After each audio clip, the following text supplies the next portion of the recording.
Olá, sou Agostinho e vamos mais a um capítulo da nossa apresentação sobre processamento digital de imagens. E nessa sequência de aulas que nós estamos programando, dedicamos esse vídeo aos conceitos de filtragem no domínio espacial. O que vem a ser filtragem no domínio espacial? Basicamente, em processamento de imagem, uma das coisas que você procura ou deseja é você melhorar a tua imagem para que ela sirva para algum destino. Por exemplo, né, você está capturando uma imagem e você quer encontrar a borda, né, de um determinado objeto para fazer alguma atividade. Por exemplo, muitos desses aplicativos para telefone, para smartphone, eles conseguem pegar uma pessoa, né, onde está uma pessoa, encontrar lá o contorno dela, extrair e colocar um fundo. Então isso é uma etapa, isso é uma parte do processamento de imagens. Mas para ele encontrar onde está a borda, né, que é essas descontinuidades que aparecem aqui na cena, algum algoritmo tem que ser executado. E esse algoritmo ele se dá no domínio, ou pode se dar no que a gente chama de domínio espacial. Então, vamos vencer alguns conteúdos, né, que vão ficar nessa aula e em uma outra aula subsequente que a gente está programando.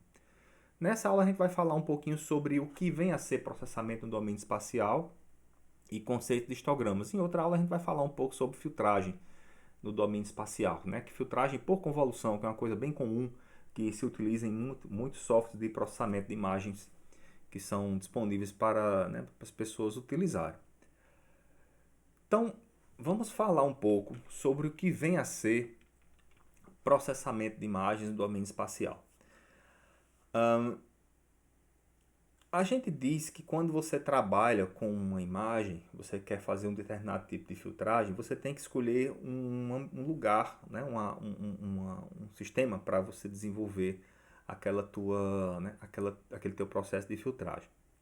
Não tem técnica universal, não existe mágica para tudo.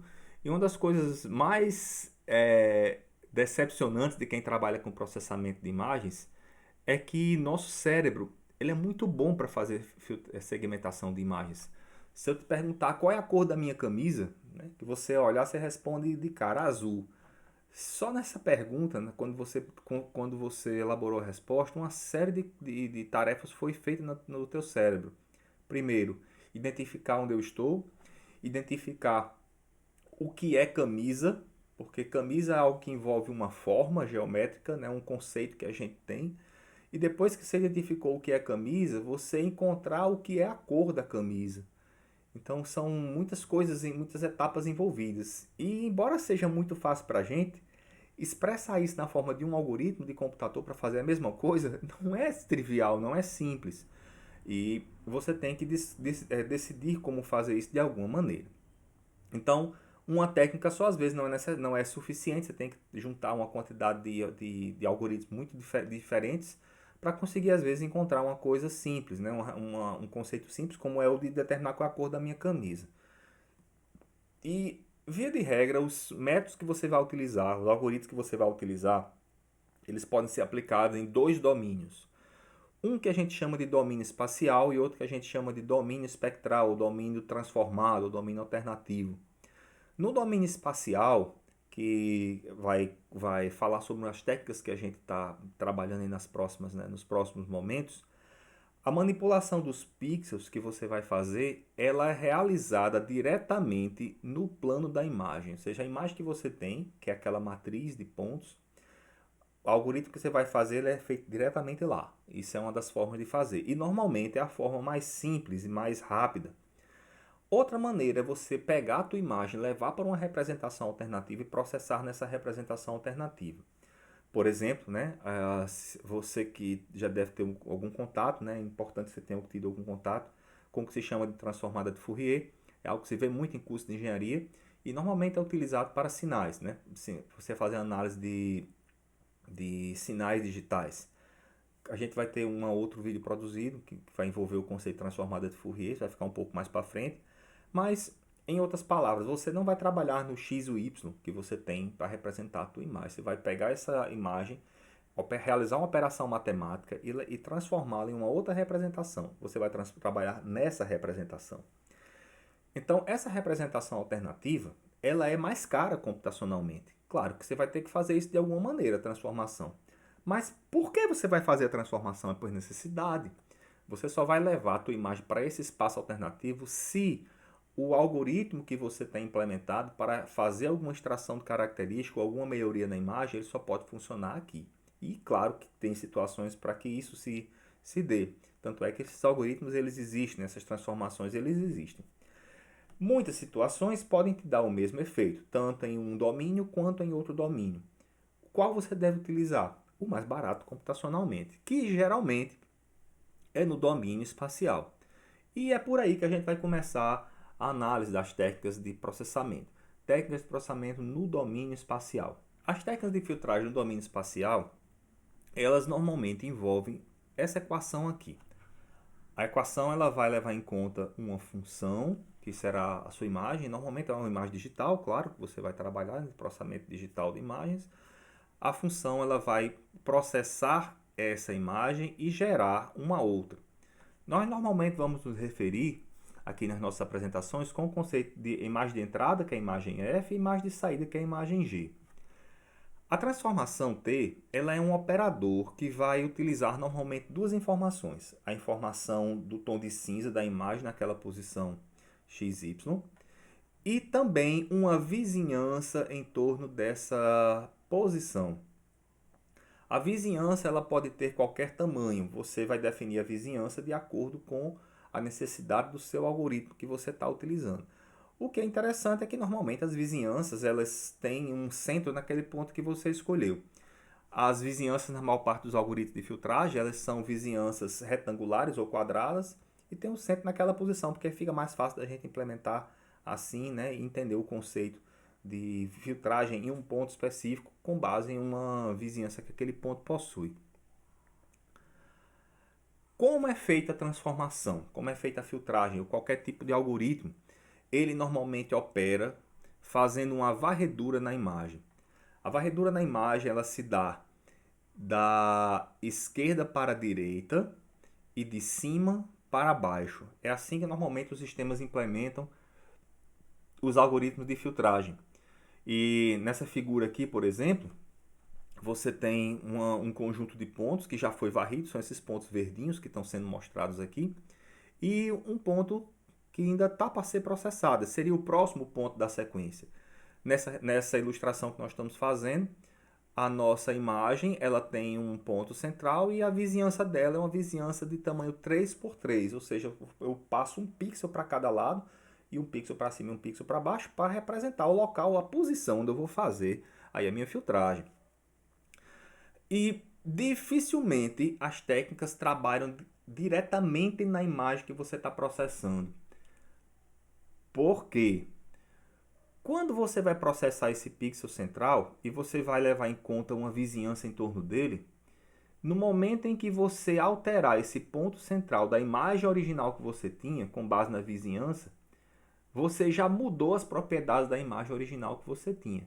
Por exemplo, você está fazendo uma varredura onde cada ponto novo você quer atribuir a média dos que você já tinha, dos que você já possuía.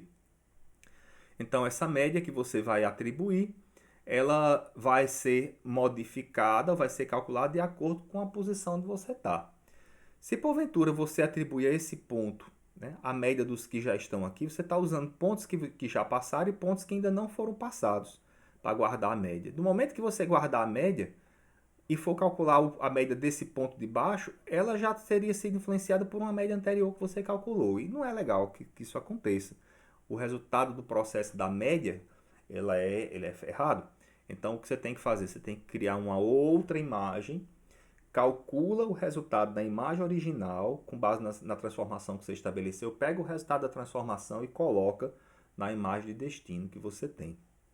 Então é assim que se opera numa determinada imagem, né? A gente sempre trabalha dessa forma. Um dos problemas que acontecem é nas bordas da imagem.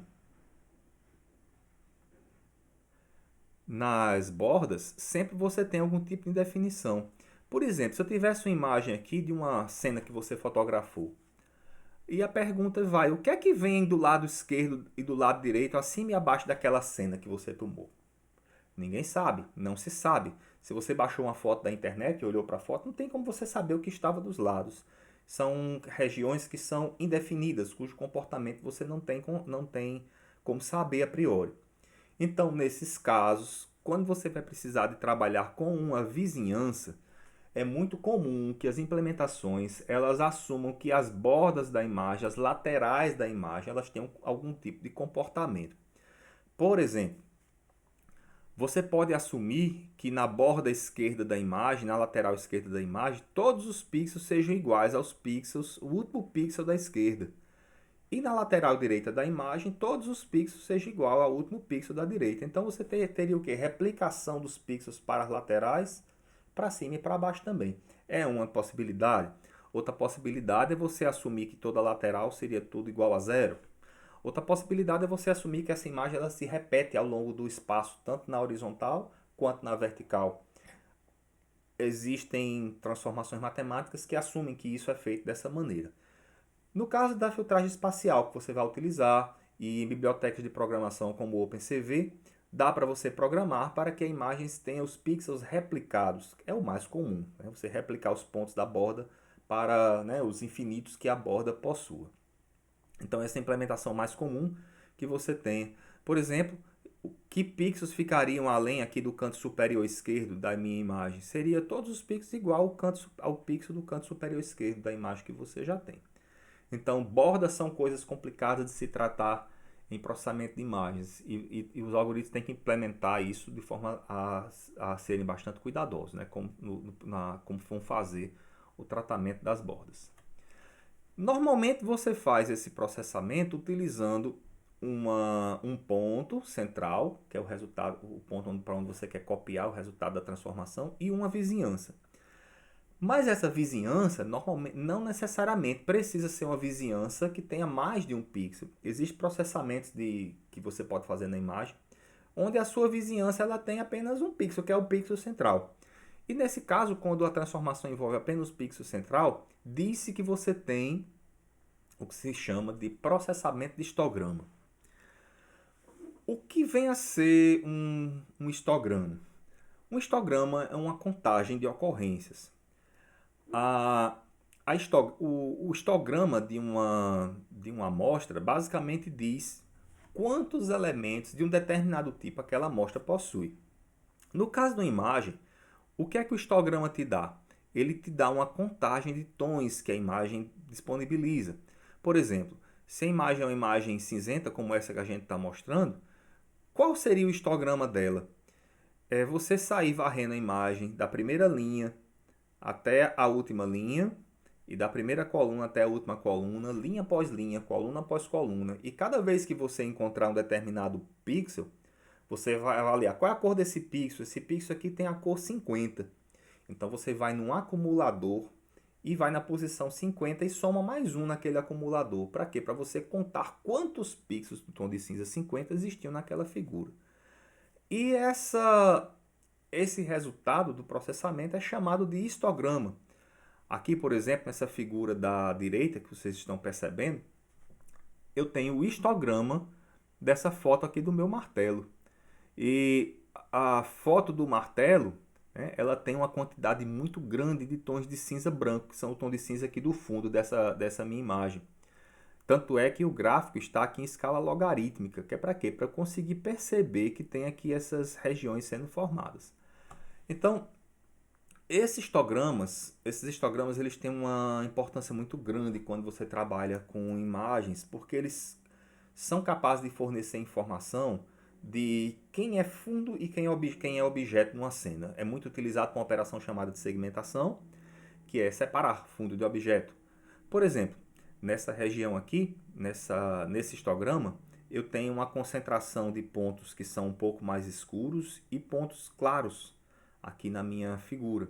Esses pontos mais escuros são os pontos do martelo e os pontos mais claros são os pontos do fundo. Há algoritmos, né, e a gente vai ter a oportunidade de ver isso um pouco mais adiante, que são capazes de determinar um valor, determinado valor, que a gente chama de valor de limiar, a partir do qual você pressupõe que são pixels de fundo e antes do qual você pressupõe que são pixels do objeto. E isso é uma operação muito desejada, né, para quando você vai trabalhar principalmente com algoritmo de visão artificial. No caso do processamento de histograma, a sua transformação é uma transformação bem simples. Basicamente, você calcula o histograma e depois de você calcular o histograma da figura, você monta uma função de mapeamento, onde a função vai produzir para cada tom de pixel que tem um determinado valor R, um novo tom que tem um valor S. Então, R e S são os tons de cinza das duas imagens de entrada e de saída, f de x e g de x, em qualquer ponto xy. Por exemplo, aqui eu tenho 4 funções para fazer 4 transformações de histograma. São transformações bem comuns. Por exemplo, nessa imagem aqui do canto superior esquerdo, eu tenho um histograma, e o histograma dela é dado por essa contagem de ocorrências aqui. Se vocês perceberem na imagem, ela é uma imagem bem escura, né? É claro que eu processei a imagem para que ela ficasse escura, para que você percebesse esse efeito. Mas o que é que se percebe nessa imagem? Ela tem um histograma que está muito concentrado nas regiões escuras. E aqui eu tenho 3 transformações diferentes, onde eu pego a tabela de entrada, de cores de tons de entrada, dado por essa ocorrência de R, e gero uma tabela de saída, né, que são as ocorrências de S. E de acordo com essa função de mapeamento, eu consigo fazer alguns efeitos interessantes. Por exemplo, nesse primeiro efeito aqui chamado de linearização ou threshold, eu escolho um valor de T e digo, a partir desse T, os tons de cinza vão ser todos iguais ao tom de cinza máximo. E no caso da imagem aqui vai ser o valor igual a 255. E quem é menor do que T vai ter igual valor igual a zero, que no caso, né, são os tons mais escuros da cena. Fazendo esse processamento, nessa função de processamento, eu crio essa imagem aqui do canto superior direito. Isso aqui se chama a linearização dessa imagem da esquerda.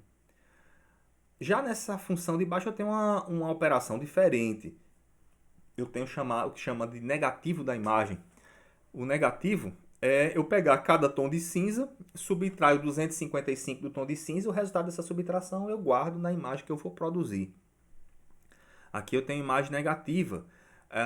Hoje a gente não se usa mais negativo em fotografia, mas no passado as fotos que você tirava numa máquina com filme, elas gravavam o negativo da imagem no filme fotográfico. E aí quando você pegava o filme fotográfico, você revelava, passava por um processo químico e fazia a luz atravessar o filtro, aquelas regiões escurecidas do filtro, né, elas ficavam, as regiões escurecidas da imagem, perdão, do filme fotográfico, são as imagens que eram as regiões que eram mais transparentes, deixavam passar mais luz. E aí, como passava mais luz, a região que era mais escurinha ficava mais clara. Então, a imagem que você fotografasse desse jeito, no negativo, ele produzia essa imagem aqui de cima. Então, essa é a imagem do negativo. E para que danada a gente vai usar o negativo hoje, né? Mas tem uma aplicação interessante nos negativos. É que em muitas imagens que você tem que envolvem medicina, muitas delas são escuras. E o olho ele tem uma percepção melhor por imagens claras do que por imagens escuras. Mesmo que a imagem clara tenha pouca diferença entre os tons de cinza, ela ainda consegue perceber um pouco melhor do que as imagens, se a imagem for um pouco mais escura. Então, a imagem negativa às vezes te permite você ver coisas que você não conseguia ver na imagem original. E finalmente, uma última transformação, que é chamada transformação de enlargamento. O que é que a transformação de enlargamento vai fazer? Ela vai estabelecer 2 tons de cinza, por exemplo, um tom de cinza L1 e um tom de cinza L2. E dentro desse tom de cinza de L1 e L2, ele vai fazer com que os tons passem de 0 até 255 de forma mais rápida no momento em que você percebe a imagem. Então, ao invés da imagem ter tons, por exemplo, que vão aqui do tom 50 até o tom 150, o 50 seria levado para 0, o 150 seria levado para 255. E aí seu olho fica bem animado com a explosão de cores, explosão de tons de cinza que vai surgir. Esse efeito daqui é uma transformação bem comum em processamento de imagens, que é chamado de transformação de contraste e brilho.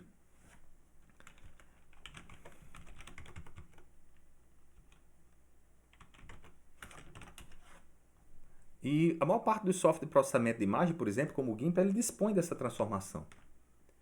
Aqui, por exemplo, eu tenho a transformação que o GIMP me dá, que é a transformação de brilho e contraste. Deixa eu ver se eu acho aqui.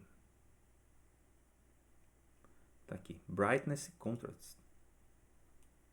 O brilho vai fazer com que esses tons aqui, eles caminhem mais para um lado ou mais para o outro. Se eu pegar a imagem e fazer com que o brilho aumente, eu vou pegar o centro dessa janela, que é ali a posição de L1 e L2, e levar para os tons de cinza mais claros. Se eu fizer com que esse brilho diminua, eu levo ele para os tons de cinza mais escuros. Da mesma maneira, se eu mexo no contraste, se eu aumento o contraste, aumentar o contraste é pegar essa região que está inclinada e deixar ela mais em pé. Quando eu diminuo o contraste, ou melhor, mais deitada. Quando eu diminuo o contraste, eu faço com que a regiãozinha ela fique... Quando eu aumento o contraste, a região fica mais em pé, porque os tons de cinza variam mais rápido, do preto para o escuro, perdão. E quando eu diminuo o contraste, a região fica mais deitada, fica mais próxima ali do centro de um tom de cinza só. Então isso é o que essa transformação vai fazer. É chamada de transformação de enlargamento ou transformação de janela e nível. A janela vai dizer o local onde está e o nível vai dizer a inclinação aí dessa curva. São exemplos simples de transformações que você pode fazer numa figura utilizando somente o histograma. Veja que eu não tenho noção de vizinhança nenhuma envolvida, é apenas o tom de cinza que está sendo gravado, está sendo processado. Um outro tipo de transformação é o que se chama de compressão de faixa dinâmica. Veja essas duas imagens, a imagem da esquerda e a imagem da direita. A imagem da esquerda, ela é uma imagem onde eu peguei o resultado que me foi gerado e dividi essa imagem em 255 tons. Coloquei o tom mais baixo em 0 e o tom mais claro em 255. Quando eu fiz isso nessa imagem, eu produzi o resultado da esquerda. Mas aí eu peguei essa mesma imagem e fiz a seguinte operação. Peguei a imagem, somei com 1 e calculei o logaritmo. Quando eu fiz essa operação, a imagem ficou com uma apresentação de cores melhor do que a imagem da direita. E se você for perceber nessa imagem, do que a imagem da esquerda, perdão. E se você for perceber na imagem da direita, aparece uma raia vertical aqui, ó, e uma raiazinha horizontal. Isso que vocês estão vendo é um espectro de Fourier dessa imagem daqui de baixo, da imagem do garotinho. E é uma transformada matemática que a gente ainda vai estudar em outra aula. E ela tem informações importantes sobre o que é que a imagem exibe. Mas eu só consigo ver esse detalhe se porventura eu fizer a exibição da imagem dessa maneira. Então a transformação de histograma não linear, porque eu estou utilizando uma função logarítmica. Mas por que eu estou utilizando? Porque se eu simplesmente pegar a imagem do espectro de Fourier que eu tenho e fizer a divisão dela de forma linear, eu não consigo ver, porque o centro do espectro tem um valor muito alto comparado com os outros. Isso aqui é imagem em ponto flutuante. E quando eu faço essa conversão para inteiro, eu diminuo bastante a relação entre o pixel que fica no ponto central dos pontos vizinhos. Não consigo perceber esse efeito. Então, muitas vezes, há necessidade de você fazer essa compressão de faixa dinâmica para perceber. Um outro tipo de correção se chama de correção gama. O que é a correção gama? É você aplicar o que se chama de função gama para corrigir as cores de forma não linear.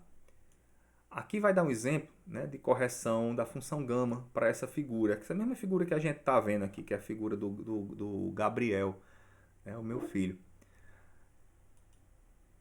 Você vem aqui nessa aba do GIMP, o GIMP faz isso aqui, é chamado de Curves. E ele tem a possibilidade de você ajustar essa curva de acordo com algo que se parece com a função gama. Veja, quando o gama é baixo, eu consigo fazer com que a imagem fique mais escurecida. Mas não é mais escurecida como um todo, é que os escuros eles ficam mais escuros e os claros são mantidos. Aqui, ó, eu estou fazendo a operação diferente. A operação inversa é o contrário do que eu estou fazendo. Então, quando eu modifico a função gama, eu dou mais atenção na modificação de de ou os tons mais escuros, ou então a mudança nos tons mais claros. Isso aqui é um exemplo de operação que você pode fazer, né, com o histograma. É uma operação não linear, mas ele serve para quê? Para você exibir a imagem e você perceber a imagem. Muitos monitores de vídeo, eles têm esse tipo de correção, chamada de correção gama, que é para melhorar a qualidade da imagem de acordo com a percepção do usuário que tá utilizando o monitor. Mas tem uma operação que faz com que o histograma ele seja modificado, e tem uma coisa bem interessante no histograma. Esse processamento é feito de forma automática. Se eu quiser pegar essa imagem aqui do Gabriel e melhorá-la, eu tenho que sair ajustando contraste e brilho para eu conseguir obter exatamente aquilo que eu estou procurando. Mas tem uma operação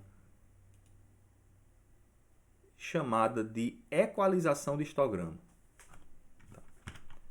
Vou equalizar de novo a imagem. Deixa eu primeiro mostrar o efeito, que depois a gente vai analisar a matemática da coisa. Vou equalizar a imagem. Veja que a imagem ficou com determinada aparência. Não ficou do jeito que a gente esperava, né? Não ficou lá muito bonita. Apareceu aqui uns efeitos de falso contorno. Mas vamos ver o que acontece se eu porventura fizer isso aqui. Ó. Eu vou pegar a minha imagem. Eu vou deixar ela um pouco mais escura e com menos contraste. Tá? A imagem bem pobre, né? Visualmente. E vamos aplicar a equalização.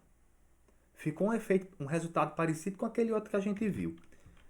Vamos repetir agora o efeito, só que agora estourando um pouco a luz. Vou deixar a imagem com bastante brilho, com bastante contraste. Tá aqui a imagem, né? Bem estourada do brilho. E vamos aplicar novamente o efeito de equalização do histograma. Visualmente, foi o mesmo efeito da primeira vez e da segunda. O que é que a equalização do histograma está fazendo? Vamos dar uma olhada no histograma dessa imagem. Aqui mostra isso, tá? Deixa eu ir aqui nos níveis. Aqui tem o meu histograma, né? Essa ocorrência de pontos que está acontecendo aqui. Ela está bem concentrada aqui nas regiões um pouco mais escuras, a concentração um pouquinho mais aqui nas regiões claras também. Aqui dá para ver melhor, ó, o histograma como está, usando a compressão de faixa dinâmica logarítmica. Estou plotando o meu histograma de forma logarítmica. Isso é o histograma antes. Veja que as regiões claras começam mais ou menos a partir do tom de um determinado tom de cinza. Deixa eu ver que tom de cinza é esse aqui. Né? O tom de cinza 51. Vamos aplicar a equalização.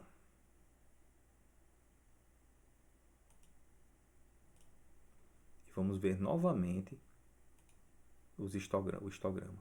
Olha como ficou. Ele agora tem cores distribuídas que vão do 0 até o 255. Vamos pegar a imagem do Gabriel. Olha o histograma como está. Está bem concentrado, que vai numa faixa de cor que vai do 26 até 219, 220, por aí. Vamos fazer a equalização dessa figura para ver no que é que nós chegamos. Então está aqui a figura equalizada. E vamos ver as curvas novamente. O que é que você percebe agora com o histograma? Os tons de cinza estão mais ou menos distribuídos de forma igualitária ao longo de todos os tons de cinza. Isso faz com que o olho ele consiga perceber melhor informações ou detalhes devido ao aumento do contraste que a imagem possui. Então, o que é que a equalização do histograma vai te dar? Ela vai te dar uma ferramenta automática para que você melhore o contraste que a imagem possui. Equalizar não significa que você vai ter uma imagem melhor. Veja que essa imagem aqui, ó, nesse cantinho superior esquerdo, quando você equaliza, você fica cheio de falso contorno. Mas muitas vezes é melhor você pegar uma imagem que tem falso contorno, que você consegue perceber alguma coisa, do que você pegar, por exemplo, uma imagem assim, ó. Pegar uma imagem com um brilho bem baixo. Ó. Aqui eu não consigo perceber quase nada, eu humano, né? Perceber o que tem na imagem. Mas quando eu equalizo a imagem, eu agora consigo perceber coisa que antes eu não percebia.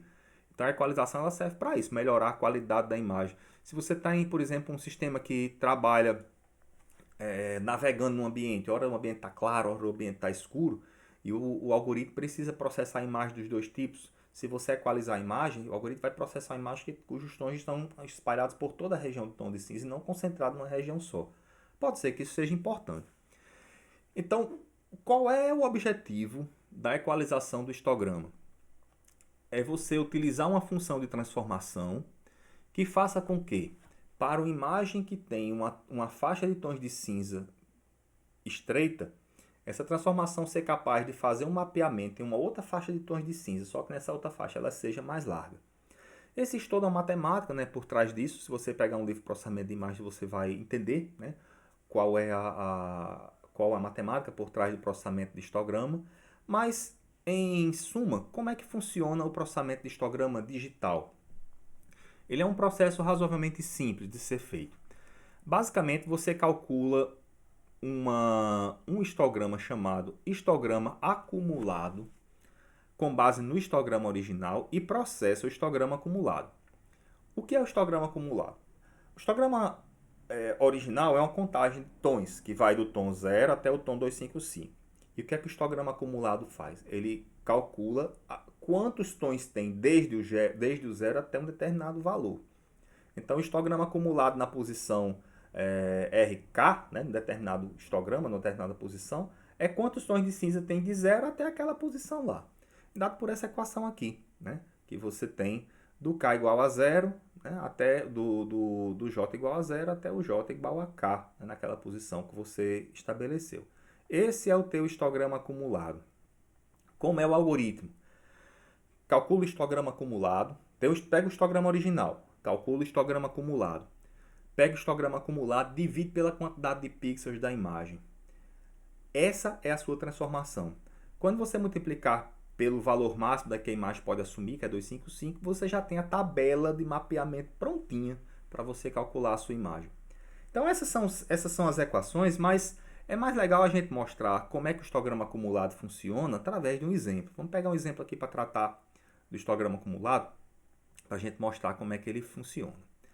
Então, aqui você tem uma imagem, a imagem que você tem, que você processou, a tua imagem original. E pegando essa imagem, que é uma imagem de tamanho 4x4, a gente vai calcular o histograma dela. Aqui tem o histograma da imagem, ó, 0, 4, 2, 2, 1, 3, 0 e 3. Por exemplo, pixel zeros, eu tenho um pixel zero, aqui está ele. Pixel de intensidade 1, eu tenho 1, 2, 3, 4 pixels. Ele vai aqui nessa segunda posição. Pixels de intensidade 6, tenho nenhuma. E pixels de intensidade 7, eu tenho 1, 2 e 3 pixels. Então, isso tem aqui as intensidades e os valores dos histogramas. E o que é o histograma acumulado? Eu vou contando quantos pixels tem até aquele tom. Por exemplo, o histograma acumulado na posição 0 é um pixel só.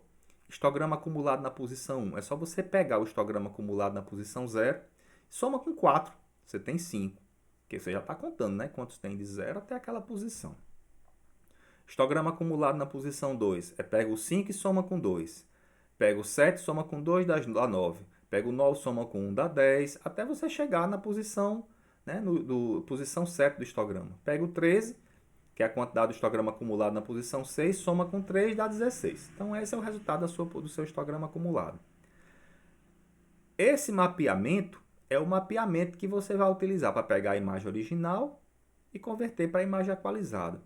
Assumindo, por exemplo, que a imagem equalizada, que o valor máximo do tom de cinza dela seja 16, né, para fins de facilitar nosso entendimento, a sua imagem equalizada seria dada por essa expressão aqui, por essa imagem aqui de baixo. Perceba que ela tem um contraste bem maior do que a imagem de cima. Né? E é isso que a gente teria num processo de equalização de histograma. É uma transformação simples, rápida de calcular, fácil de você implementar computacionalmente, mas que tem uma utilidade muito grande, principalmente para humanos conseguirem perceber imagens que têm pouco contraste. E aqui tem o resultado da equalização. A imagem antes de ser equalizada e depois de ser equalizada. Veja aqui como está a distribuição dos tons de cinza antes e a distribuição dos tons de cinza depois.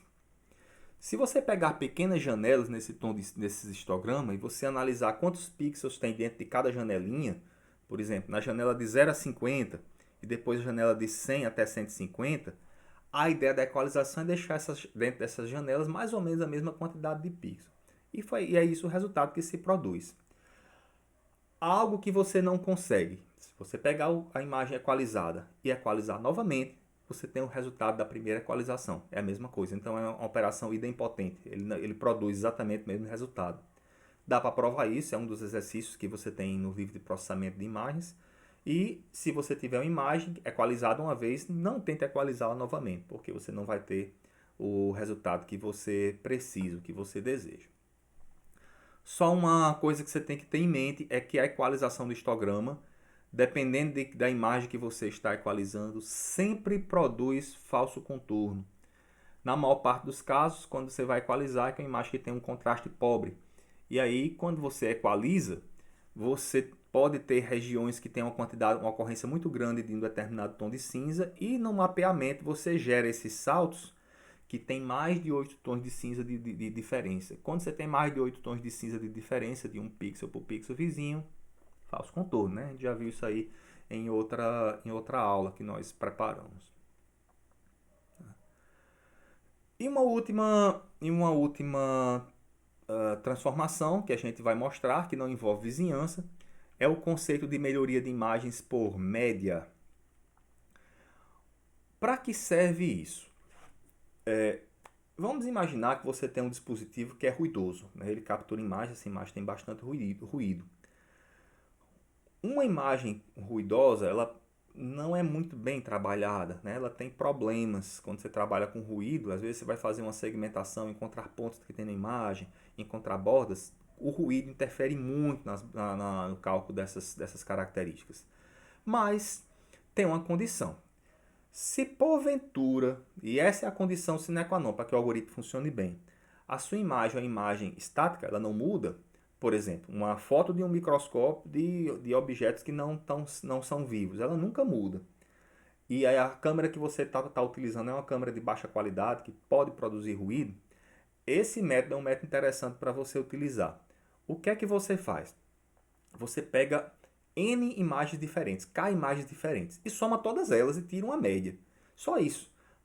Quando você tira a média, dá para se provar matematicamente que o valor esperado daquela imagem que você tinha, daquela imagem que você calculou da média, é o valor da imagem sem o ruído, o valor que você espera.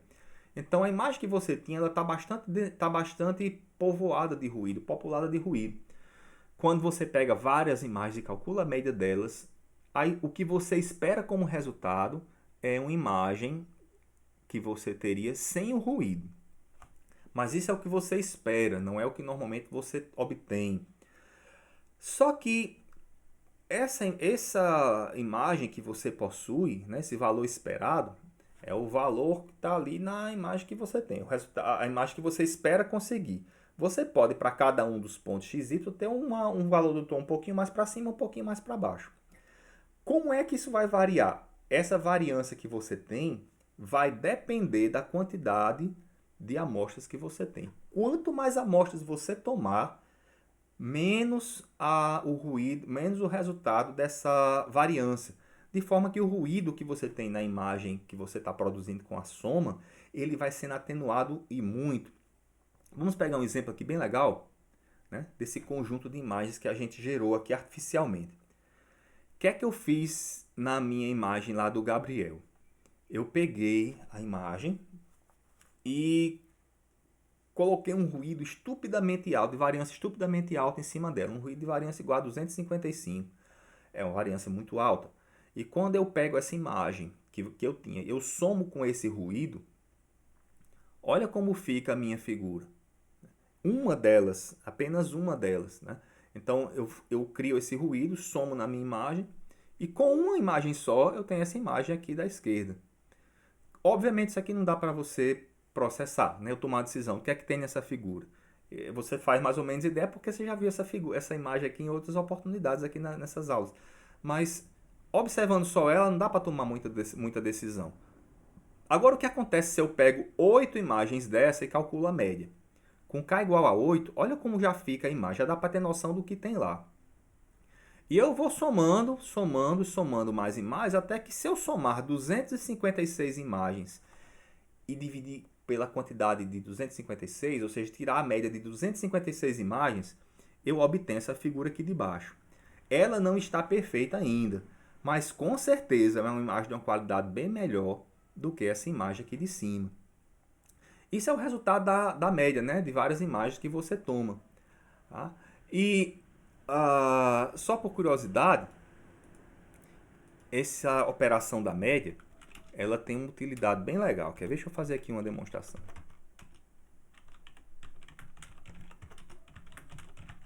Deixa eu ver se eu consigo fazer a minha demonstração aqui no OpenCV.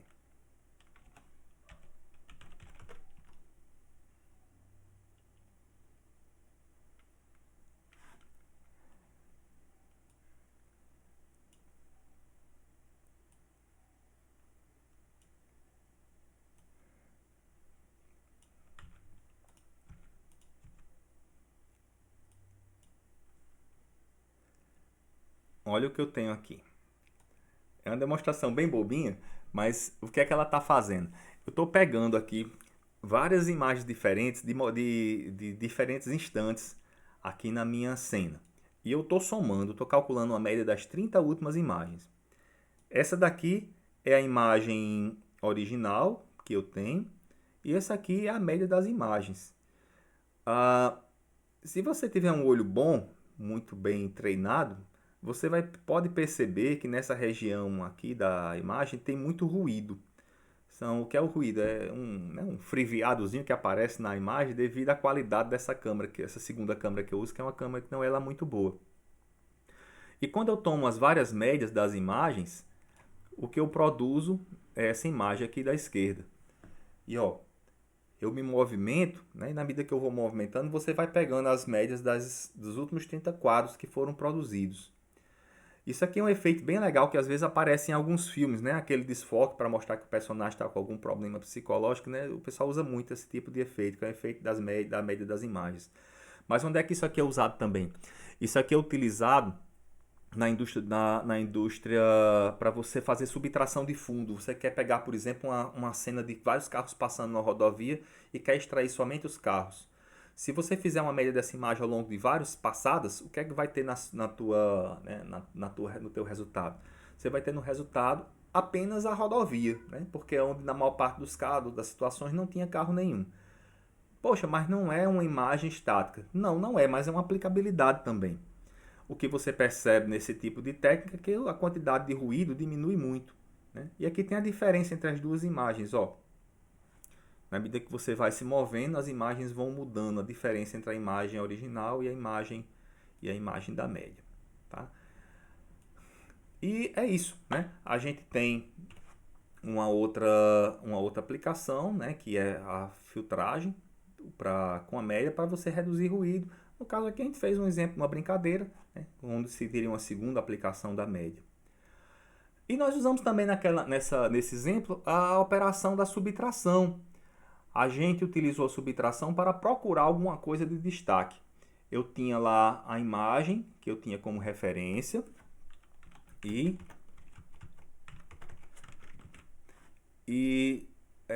identifiquei quero encontrar algo diferente, né, daquela minha imagem de referência. Eu subtraio, né, faço subtração de um por outro. Por exemplo, às vezes o médico precisa ter alguma informação sobre o paciente de um exame cardíaco.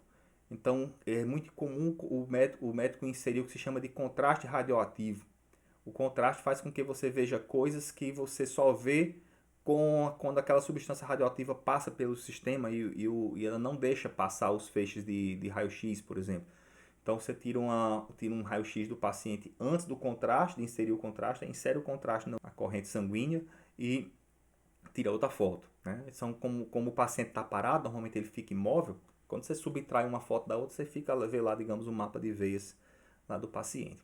E essa seria, né, a outra técnica, que é a técnica da subtração de imagens. Tá? Então, seria isso, né? Seriam duas técnicas simples que não usam o conceito de vizinhança, não trabalham com o conceito de vizinhança, mas conseguem obter resultados bem simples, né? Resultados bem interessantes aí em processamento de imagens. Ok? Então, ficamos por aqui. Né? E em outra oportunidade a gente volta com esses conceitos de processamento no domínio espacial, mas agora envolvendo a ideia de vizinhança. Né? E quando você envolve vizinhança, o algoritmo se torna um pouquinho mais complexo. Mas a gente vê isso aí em outra aula. Ok? Muito obrigado e até a próxima.